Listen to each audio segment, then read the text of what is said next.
दुख दर्द अब कहाँ। दुख दर्द की दवा दया है, दया चाह दया कर, दुख दर्द अब कहाँ। और दूसरी वाणी है, एक दवा भौतिक मानसिक रोग की एक दवा, एक दवा भौतिक मानसिक रोग की एक दवा, एक की दया। मिलती जुलती ही है वैसे तो। दवा की बात हो रही है, दया की बात हो रही है, रोग की बात हो रही है, दुख की बात हो रही है, दर्द की बात हो रही है।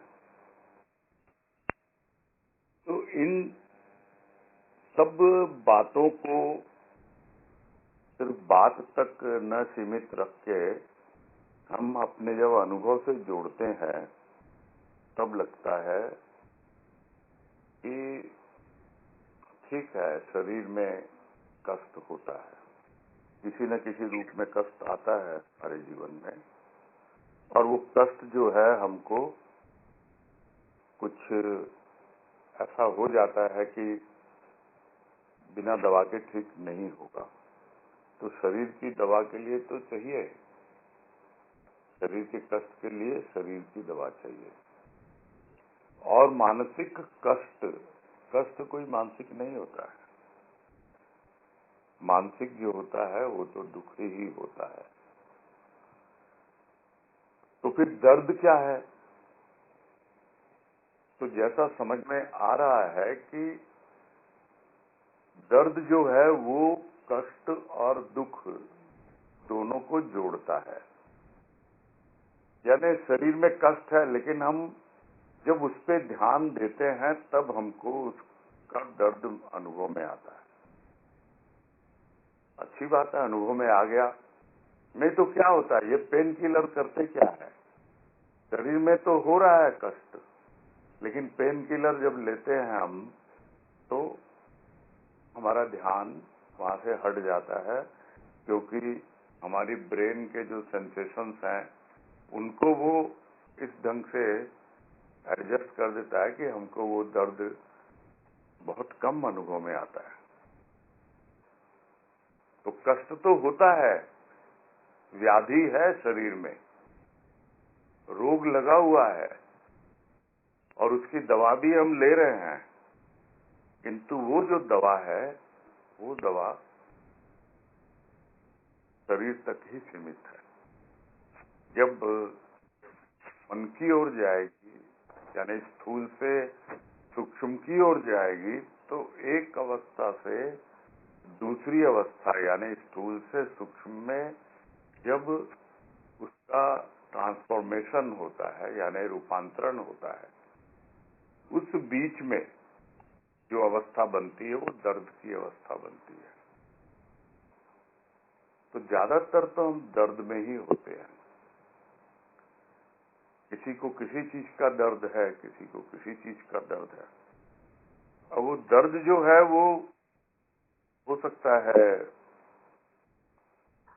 मानसिक हो सकता है शारीरिक हो। अब दुख जो है वो तो मानी बात है, भीतर का ही है। दुख मन का होता है और सुख जो होता है वो शरीर का होता है। ये गुरुदेव के दो लेख हैं, आनंद समाधि जो पुस्तक है उसमें, और उनका शीर्षक ही है, एक का शीर्षक है सुख, एक का है दुख। उसके आगे दो लेख और भी हैं, एक का शीर्षक है समाधि और एक का है आनंद। वो जब समझाते हैं गुरुदेव तो उसमें बताया है लेख में कि कष्ट जो होता है शरीर को होता है और दुख मन को होता है, और सुख जो होता है शरीर को मिलता है और का है मन, यानी प्रसन्नता जो है मन का विषय है, कि मन का विषय है। तो ये सब बातें जब हमको समझ में आने लगती हैं, तब यदि कहीं भी हमारा संतुलन बिगड़ता है, यानी हमारा दर्द कभी शरीर पे टिकता है, कभी मन पे टिकता है, कभी हमारा दर्द जो है कष्ट को लेके आता है, कभी हमारा दर्द दुख को लेके आता है। तो हर अवस्था में उसकी एक ही दवा है, और वो दवा जो है वो एक की दया है। जिस तरह हमको पता है कि ये जो डॉक्टर है इसका डायग्नोसिस बहुत सही है और ये हमको जो दवा देगा वो बिल्कुल ठीक करती है, करती रही है वो दवा ठीक। ये हमारा पुराना अनुभव होता है। तो हम उस डॉक्टर के पास रेगुलर जाते हैं और जैसा वो कहता है वैसा करते हैं। वैसे ही भी कभी इसके पास गए, कभी उसके पास गए, तरह तरह से हम भ्रमित होते रहे, कंफ्यूज होते रहे, और इसने ये दवा दे दी, उसने ये दवा दे दी। तो बहुत बार दो तरह की दवा ही आपस में रिएक्शन कर जाती है। भले ही हम ये सोचते हैं कि दया तो उसकी भी है, दया तो उसकी भी है, सब दया कर रहे हैं, तो दया करने से क्या होगा? ये दया ही आपस में रिएक्शन कर जाती है।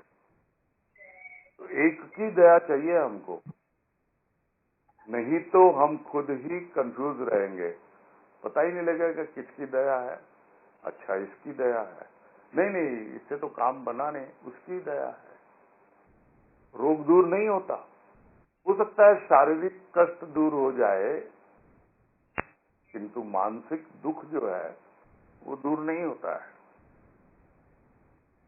तो जब दया करेंगे अपने आप पर, और वो पहली वाणी है उसमें कह रहे हैं गुरुदेव, जब अपने आप पे तू दया करेगा ना तभी उसकी दया का तू पात्र बनेगा, नहीं तो तू दूसरों का मुखापेक्षी होगा, दूसरों से दया की चाह करता रहेगा कि मुझ पे दया कर दो, मुझ पे दया कर दो। दया की भीख मांगता रहता है, क्योंकि भीख मांगने की आदत है हमारी। और वो कहानी हमने सुनी होगी कि एक गरीब आदमी होता है, बोला पैसे चाहिए, रुपये चाहिए, तो बोला किससे लेगा? बोला सबसे, जो यहाँ पे जो अमीर है वो तो यहाँ का बादशाह ही है, तो बादशाह के पास जाओ। तो जैसे तैसे पहुंचता है तो देखता बादशाह भी इबादत में लगा हुआ है और वो भी हाथ ऊपर करके कुछ दुआ मांग रहा है। तो दुआ मांग रहा है तो अरे ये जिससे मांग रहा है मैं भी तो उसे मांग सकता हूँ। तो अक्सर होता यही है, हम दूसरों से कहते हैं कि तुम मेरे लिए दुआ मांगो, तुम मेरे लिए प्रार्थना करो। अरे तुम जब अपने ऊपर दया करोगे ना तो अपने आप ही तुम्हारे भीतर से दुआ निकलेगी। और वो दुआ क्या है? एक दुआ होती है दूसरे के लिए और एक दुआ होती है अपने आप के लिए, यानी प्रार्थना हम करते हैं। जब हम प्रार्थना करते हैं तो अपने आप ही हमको समझ में आ जाता है कि हम किसके लिए प्रार्थना कर रहे हैं। उसकी दया चाहते हैं, और वो एक की दया ही प्रत्येक, जितने भी हमारे कष्ट हैं, जितने भी हमारे दर्द हैं, जितने भी हमारे दुख हैं, उन सबको दूर करती है। हाँ ये बात सही है, सही वक्त पे उसकी याद आनी चाहिए। और जो उसको हमेशा याद रखता है या हमेशा जिसकी याद रहती है, जिसके भीतर अपने प्रभु की, तो बात ही अलग है। का तो दिमाग चलता ही नहीं है किसी भी चीज पर, न कष्ट पर, न दर्द पर, न दुख पर। किसी चीज में भी वो दिमाग नहीं लगाता। वो तो बस उसको याद करता है, और याद करता भी क्या है, याद आती है। याद करना किसको पड़ता है? याद उसको करना पड़ता है जिसको हम भूले हुए हैं। तो भूले हुए हैं तो हमको याद दिलाने के लिए आ गया ना संत हमारे जीवन में। भूले हुए भटके हुए इंसानों को ही संत याद दिलाता है।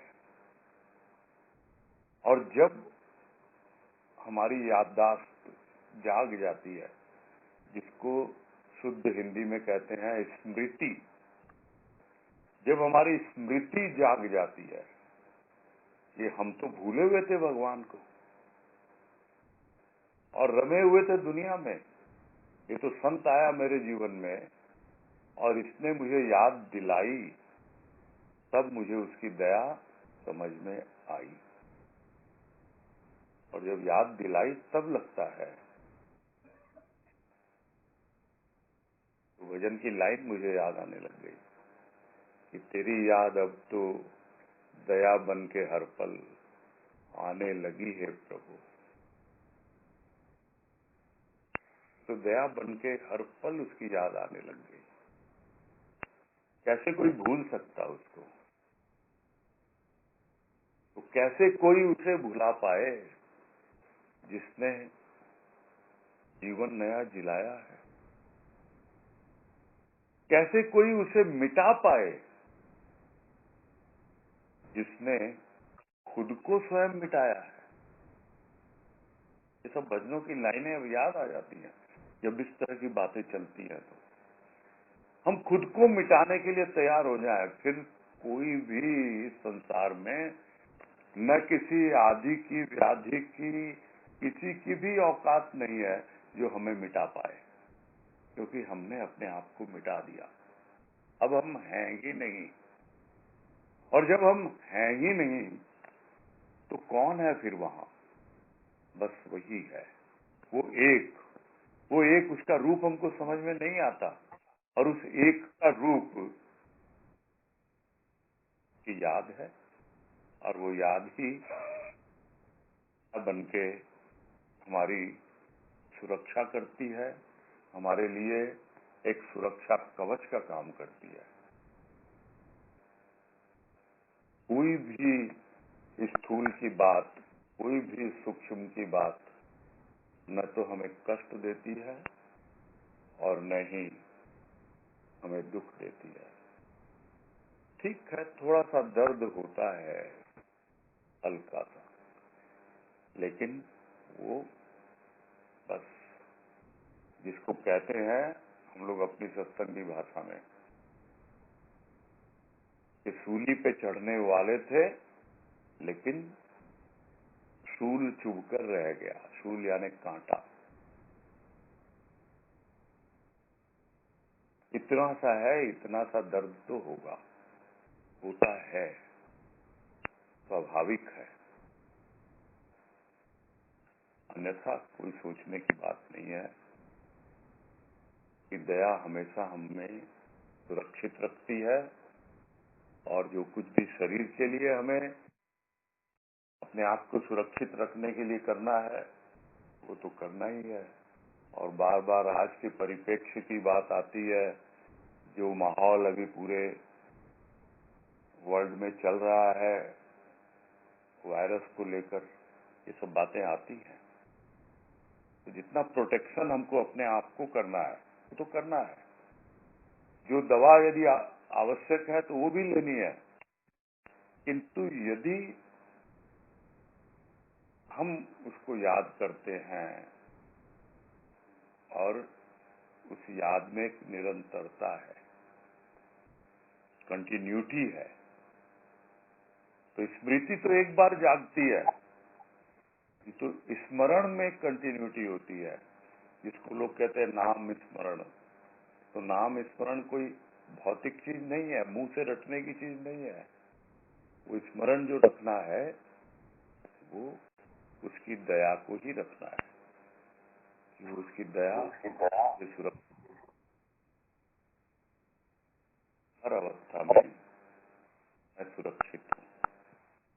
अब कोई दुख दर्द नहीं है, कोई विचार नहीं है, कोई भी अब डर नहीं है, कोई भय नहीं है।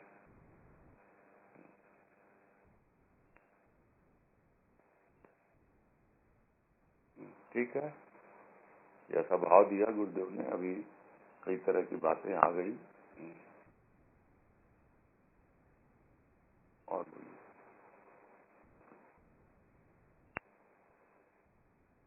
और कोई बात वाणी से अलग या कुछ और इससे संबंधित? दूसरी वाली वाणी है, एक दवा, भौतिक मानसिक रोग की एक दवा, एक की दया। तो भौतिक रोग और मानसिक रोग में तो जैसे खैर वो दया ही दवा में काम करती है, और थोड़ा सा कंफ्यूजन हो रहा है यहाँ पे कि भौतिक रोग की दवा भी लेनी होगी, जैसे आपने कहा कि जो दवा है प्रिकॉशंस तो लेना ही है, पर वो दवा भी जो मिलती है हमें उसकी दया के रूप में ही मिलती है, उसको ऐसे समझ में आ रहा है।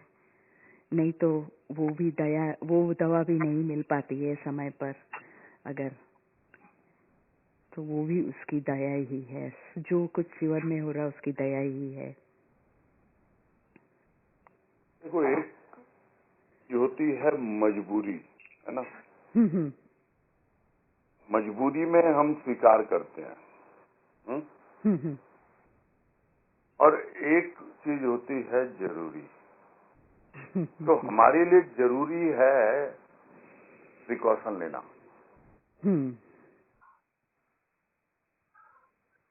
वो जब हमको जरूरी लगता है तो फिर हमारे लिए कोई मजबूरी नहीं है। लेकिन यदि हम जरूरी को भूल जाएंगे तो फिर हमारे लिए दवा लेना मजबूरी हो जाएगी। मजबूरन हमको दवा लेनी पड़ती है, यानी शरीर के लिए भी, यानी भौतिकता के लिए भी और मानसिकता के लिए भी। वो दवा जो है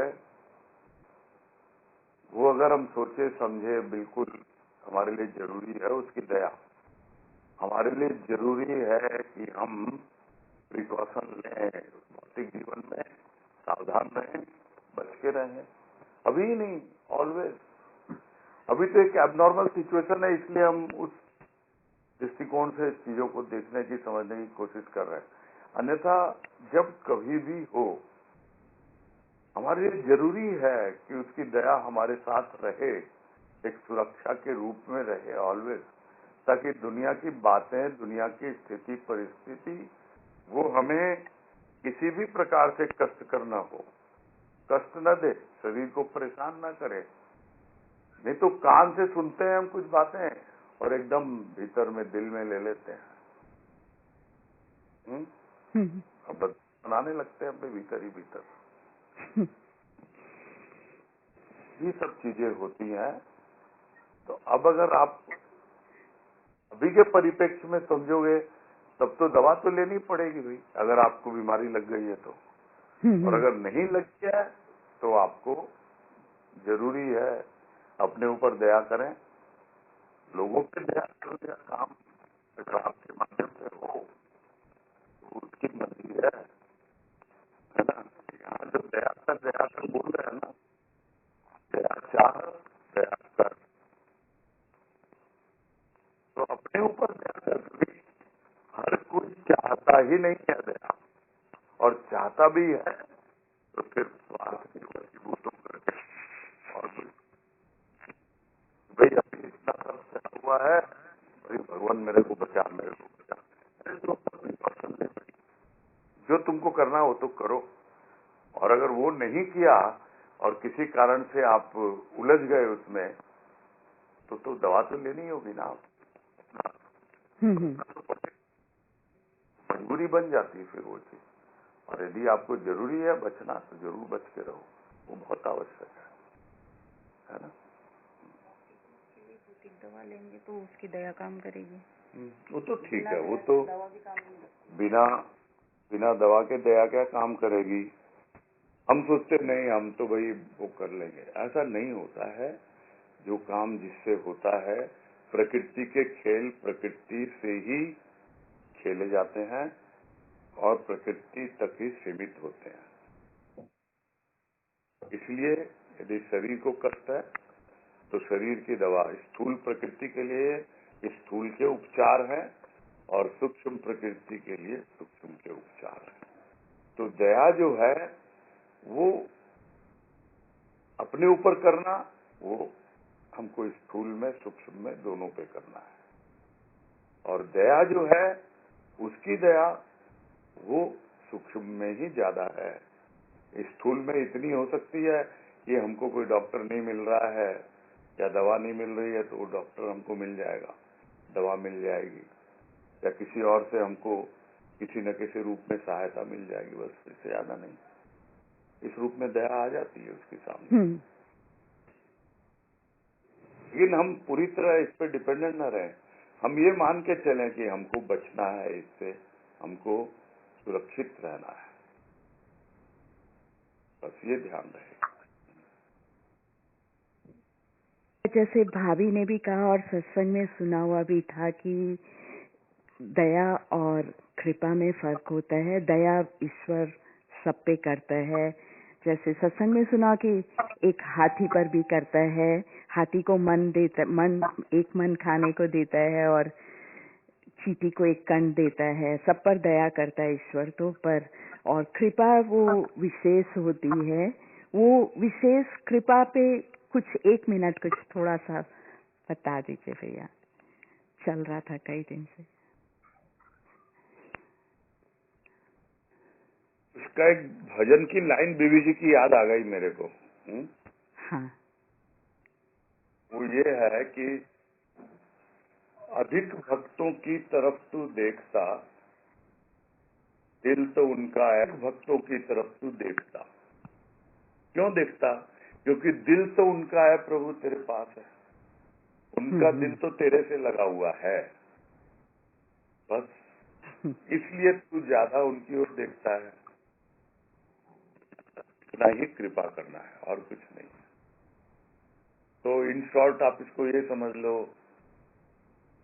कि दया वो सब पर करता है, प्राणी मात्र पर करता है, लेकिन कृपा जो है वो अपने भक्तों पर करता है।